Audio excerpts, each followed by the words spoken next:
ভিতরে বলেছেন হাল আতা আলাল ইনসানি হিনুম মিনাদ দাহরি লাম ইয়াকুন শাইআন মাযকুরা। আল্লাহ তাআলা বলেন, হে মানুষ, তোমরা এক সময় তোমাদের কোনো অস্তিত্বই ছিল না। কি ছিল না? আমাদের কোনো অস্তিত্ব ছিল? কোনো অস্তিত্ব আপনার আমার ছিল না। এমন কিছু সময় আপনার আমার অতিবাহিত হয়ে গেছে। মানুষের এমন কিছু সময় আপনার আমার উপর দিয়ে অতিবাহিত হয়ে গেছে যখন সে উল্লেখিত কিছুই ছিল না। আমি আপনি আপনার আমার কোনো নামগন্ধ ছিল দুনিয়ায়? কোনো কিছুই ছিল না। আল্লাহ তাআলা আপনাকে আমাকে সৃষ্টি করেছেন মিম্মাইম মাহিন। আল্লাহ তাআলা বলেন, বান্দা, আমি আল্লাহ তাআলা তোমাদেরকে নাপাক পানি থেকে কি করেছেন? সৃষ্টি করেছেন। নাপাক, এটা কার কথা? আল্লাহ তাআলাই জানিয়ে দিয়েছেন। নাপাক পানি ছিল, যেই নাপাককে মানুষ ভালোবাসে। নাপাক দেখলে মানুষ লাখ ছিটকায়, নাক ধরে হাত দিয়ে সেখান থেকে অতিবাহিত হয়ে যায়। নাপাক দেখলে মানুষ দূরে সরে যায়। সেই বস্তু আমি আপনি ছিলাম। আল্লাহ তাআলা এই নাপাক থেকে আপনার আমার মা এবং বাবার দ্বারাই আল্লাহ তাআলা বলেন মিন নুতফাতিন আমশাজ। আমি আল্লাহ তাআলা একজন পুরুষ আর একজন মহিলার দ্বারাই, আমি আল্লাহ তাআলা, তুমি মানুষ, তোমাকে আমি আল্লাহ তাআলা সৃষ্টি করেছি। সুবহানাল্লাহ। মানুষকে সৃষ্টি করলেন একজন মানুষ, একজন ছেলে আর একজন মেয়ের মাধ্যমে। আদম এবং হাওয়া আলাইহিস সালাম, এই দুজনের মাধ্যমে আল্লাহ তাআলা আপনাকে আমাকে এই দুনিয়ার বুকে নিয়ে আসছেন। এর আগে আপনার আমার এমন সময় অতিবাহিত হয়ে গেছে যেই সময় আপনার আমার কোনো অস্তিত্বই ছিল না। ওই দিকে আপনাকে আমাকে লক্ষ্য করতে হবে, খেয়াল করতে হবে যে এক সময় আমি আপনি কিছুই ছিলাম না।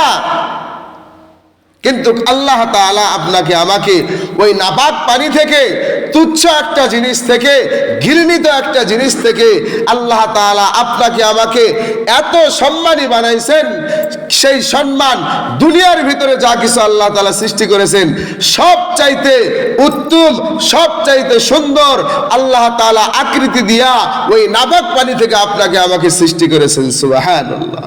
শুধু তাই নয়, সমস্ত জীব জন্তুর ভিতরে সর্বশ্রেষ্ঠ আল্লাহ তাআলার কাছে কোন জাতি? মানুষ জাতি। মানুষ জাতি করে আল্লাহ তাআলা আপনাকে আমাকে প্রেরণ করলেন। কোনো দাম ছিল না আপনার আমার। আল্লাহ তাআলা সেই অদামি জিনিস থেকে একটা দামি জিনিস, যেই দামি জিনিস আল্লাহ তাআলার সমস্ত সৃষ্টির থেকে উত্তম, এই দামি জিনিস বানিয়েছেন। সুবহানাল্লাহ। তো সেই আল্লাহ তাআলা আপনার আমার পরকাল রেখে দিয়েছেন। কবরের জগৎ, যেই কবরের জগতের শুরু আছে, শেষ নাই। বলে যে আল্লাহ তাআলা আপনার আমার অস্তিত্ব ছিল না, এখন আছে, আবার সামনেতে থাকবে না। ওই আল্লাহ তাআলা আবার আপনাকে আমাকে অস্তিত্ব দান করবেন কিয়ামতের দিন, যেদিন আল্লাহ তাআলা হাসরের ময়দান কায়েম করবে। আল্লাহ তাআলা সমস্ত মানুষকে উদ্দেশ্য করে ডাক দিবেন। বলে সমস্ত মানুষ যার যার কবর থেকে, বলে হাদিসের ভিতরে লিখছেন, কিতাবের ভিতরে লেখেন, সমস্ত মানুষ কবর থেকে উঠে গা ঝাড়া দিতে দিতে আরাফার ময়দানের দিকে দৌড় দিবে। সুবহানাল্লাহ। এই অস্তিত্ব আবার কে দিবেন? আল্লাহ তাআলাই দিবেন। তো কাফের মুশরিকরা নবী আলাইহিস সালামকে এসে তারা প্রশ্ন করেছিলেন যে, হে মুহাম্মদ, তুমি যে বলো পরকাল নামক একটা বস্তু আছে, পরকাল আছে, মানুষ মারা যায়, সেই মানুষকে আবার আল্লাহ তাআলা জীবিত করবেন কিভাবে? এই মানুষ তো মারা যায়, এই মানুষ তো আমরা কবরস্থ করে রেখে আসি, মাটির ভিতরে পুঁতে দেই, তার তো হাড় হাড্ডি মাংস কোনো কিছুই খুঁজে পাওয়া যায় না, সে তো বিলীন হয়ে যায়, তার কিছুই আমরা খুঁজে পাই না। তো এই কাফেররা আল্লাহর রসুলের কাছে একটা হাড় নিয়ে এসেছিল, শত শত বছর আগেকার একটা হাড় হাতে করে নিয়ে আসছে। আসার পরে ওলীদ ইবনে মুগীরা এদের সঙ্গেও ছিলেন। এই ওলীদ ইবনে মুগীরাও এদের সঙ্গে ছিলেন। সাদ ইবনে ওয়াইল নামক এই কাফের, তার হাতের ভেতরে এই হাড়টা ছিল। সে আল্লাহর রসুলের কাছে এসে এই হাড়টা চূর্ণ বিচূর্ণ করে ফেলে দিল। দেওয়ার পরে বলতেছে, মুহাম্মদ সাল্লাল্লাহু আলাইহি ওয়াসাল্লাম, এই যে তুমি বলো যে আল্লাহ একজন আছেন, এই আল্লাহ নাকি আবার মৃত মানুষকে জীবিত করবেন, এই যে হাড় আমি চূর্ণ বিচূর্ণ করে ফেলে দিলাম, এই হাড় আবার আল্লাহ তাআলা কিভাবে আর অস্তিত্ব ফিরিয়ে আনবে, এটা তো আমাদের বুঝে আসে না। তার মানে আল্লাহর রসুল যেগুলো কথা বলতেছেন এগুলো মিথ্যা বলতেছেন, এটা প্রমাণ করতে চাইতেছে তারা। আল্লাহ রাব্বুল আলামিন জিবরাইল আমিনকে আল্লাহর রসুল সাল্লাল্লাহু আলাইহি ওয়াসাল্লামের কাছে পাঠাইলেন। আল্লাহর রসুল সাল্লাল্লাহু আলাইহি ওয়াসাল্লামের কাছে পাঠানো মানে আল্লাহর ওহী নাজিল করা। আল্লাহ তাআলা আয়াত নাজিল করে দিলেন, বিসমিল্লাহির রহমানির রহিম। وضرب لنا مثلا أصحاب القرية قال يا يحيي العظام وهي رميم قل يحييها الذي أنشأها أول مرة وهو بكل خلق عليم। আল্লাহ রাব্বুল আলামিন জিবরাইল আলাইহিস সালামকে পাঠাইয়া আল্লাহর হাবিবকে জানাইয়া দিলেন, ইয়া রাসূলুল্লাহ, আপনি ওই কাফের মুশরিকদেরকে জানাইয়া দেন, হে কাফের মুশরিকের দল, তোমরা কিন্তু একসময় তোমাদের কোনো অস্তিত্ব ছিল না, তোমরা কিন্তু দুনিয়ার ভিতরে কিছুই ছিল না। বলে যে আল্লাহ তাআলা তোমাদেরকে অস্তিত্ববিহীন থেকে অস্তিত্ব দান করেছেন, ওই আল্লাহ তাআলাই হাসরের ময়দানে কবরের জগতে ওই আল্লাহ তাআলাই আবার তোমাদেরকে অনুরূপভাবে অস্তিত্ব দান করবেন। সুবহানাল্লাহ।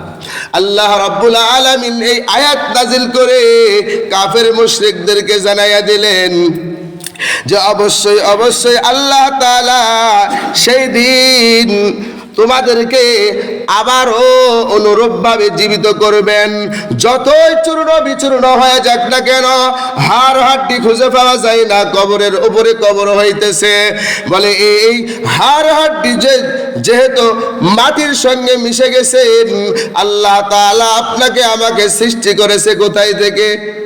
মাটি দিয়ে। মিনহা খালাকনাকুম ওয়া ফিহা নুঈদুকুম ওয়া মিনহা নুখরিজুকুম তারাতান উখরা। আল্লাহ তাআলা জানায় দিয়েছেন, রে বান্দা, আমি আল্লাহ তাআলা তোমাদেরকে এই মাটি থেকে সৃষ্টি করেছি, আবার এই মাটির ভিতরে তোমাদেরকে ঢুকাইব, এই মাটি থেকে আমি আল্লাহ তাআলা আবার পুনরায় জীবিত করব। কার ঘোষণা?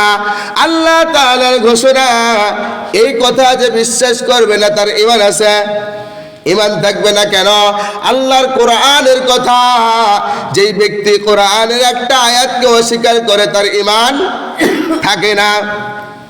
এজন্য আল্লাহ তাআলা আয়াত নাযিল করে এই কাফের মুশরিকদেরকে জানাইয়া দিলেন যে শোনো শোনো, তোমাদের যেই রকম ভাবে অতীতে অস্তিত্ব ছিল না, এখন অস্তিত্ব দান করেছেন। এই অস্তিত্ব আবার বিলীন করে দিবে কে? আল্লাহ। আমি আল্লাহ অস্তিত্ব বিলীন করে দিয়েছি। যদি আমি আল্লাহ না থাকি, আমি আল্লাহ যদি না পারি, তোমাদের মৃত্যু আমি আল্লাহ তাআলার থেকে হতো না, তোমরা মৃত্যুকে আটকাই দিতে পারতা, ঠিক না? মৃত্যু আমরা চেষ্টা করলে আটকাইতে পারবো? কোনো ক্ষমতা নাই। হাজার হাজার ডাক্তার নিয়ে আসেন, পৃথিবীর সব ডাক্তার এক জায়গা হইলেও মৃত্যু আটকানো যাবে না। বলে যে আল্লাহ তাআলা মৃত্যু দান করবেন, ওই আল্লাহ তাআলা আবার আমাদেরকে জীবিত করবেন ইনশাআল্লাহ।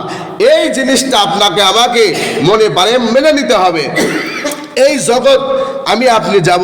তো আল্লাহ রসুল বললেন, সাদ ইবনে আয়ানকে বললেন যে শোনো, ওই আল্লাহ তাআলাই, তুমি যে কাফের, তুমি যে মুশরিক, তোমাকে আবার আল্লাহ তাআলা পুনরায় এইরকম জীবিত করে তোমাকেও ওই আল্লাহ তাআলা জাহান্নামের ভিতরে ঢুকাবেন। নাউজুবিল্লাহ। কোথায়? ওকে সতর্ক করে দিল যে তোমাকে আল্লাহ তাআলা জীবিত করে একত্রিত করে আবার পুনরায় মানুষ বানাইয়া তোমাকে জাহান্নাম খাটাইবেন। তো আল্লাহ তাআলা এজন্য বলেছেন, হাল আতা আলাল ইনসানি হিনুম মিনাদ দাহরি লাম ইয়াকুন শাইআম মাযকুরা। মানুষের ওপর এমন কিছু সময় অতিবাহিত হয়েছে যখন উল্লেখযোগ্য কিছু ছিল না, মানুষের কোনো কিছুই ছিল না। এই মানুষকে অস্তিত্ব দান করেছেন, আবার পরকাল শুরু হয়ে যাবে। ওই পরকালে আপনার আমার বন্ধুকে হবে। আল্লাহর রাসূল দুনিয়া, আত্মীয় স্বজন আর নেক আমলকে বুঝাইছেন। মসজিদে নববীর ভিতরে আল্লাহর রাসূল বসিয়া সাহাবায়ে কেরামদেরকে বলতেছেন যে শোনো, তোমরা তিন ভাইয়ের একটা কাহিনী শোনো। এক ব্যক্তির তিন ভাই ছিল। এই তিন ভাই, যখন এই ভাইটা দুনিয়া থেকে বিদায় নিতেছেন, মৃত্যু অবস্থায়, মৃত্যু শয্যায়, এক ভাইকে ডাকতে বলতেছেন, রে ভাই, আমি তো দুনিয়া থেকে চলে যাইতেছি, তুমি আমার জন্য কি করবা? এই ভাই বলে, তুমি দুনিয়া থেকে চলে গেলে আমি তোমাকে ভুলে যাব, আর মনে রাখবো না, আমি অন্যের হয়ে যাব। পরবর্তীতে আর এক ভাইকে ডাকতে বলে, ভাই, আমি তো দুনিয়া থেকে চলে যাইতেছি, তুমি আমার জন্য কি করবা? দ্বিতীয় ভাই ডাকতে বললেন যে তুমি মারা গেলে, তোমার অসুখ হয়েছে, অসুস্থ হয়েছো, আমি চিকিৎসা করব মারা যাওয়া পর্যন্ত, মারা গেলে তোমার দাফন কাফন করব, এরপরে চলে যাব, কয়েকদিন পরে আর তোমাকে আমি মনে রাখবো না। তৃতীয় ভাইকে ডাকতে বললেন, রে ভাই, তুমি আমার জন্য কি করবা? ওই ভাই ডাকতে বললেন, ভাই, তুমি মারা গেলে আমি তোমাকে কাফন দাফন করব, কবরে তোমার সঙ্গে থাকবো, হাসরে তোমার সঙ্গে থাকবো, মিজানে তোমার সঙ্গে থাকবো, জান্নাতে তোমাকে পৌঁছাইয়া দিব। সুবহানাল্লাহ। আল্লাহর রাসূল এই তিনটা কথা বলার পরে সাহাবায়ে কেরামদেরকে জিজ্ঞাসা করলেন, এ আমার সাহাবায়ে কেরাম, এই তিন ভাইয়ের ভিতরে বলো তো সব চাইতে আপন কে?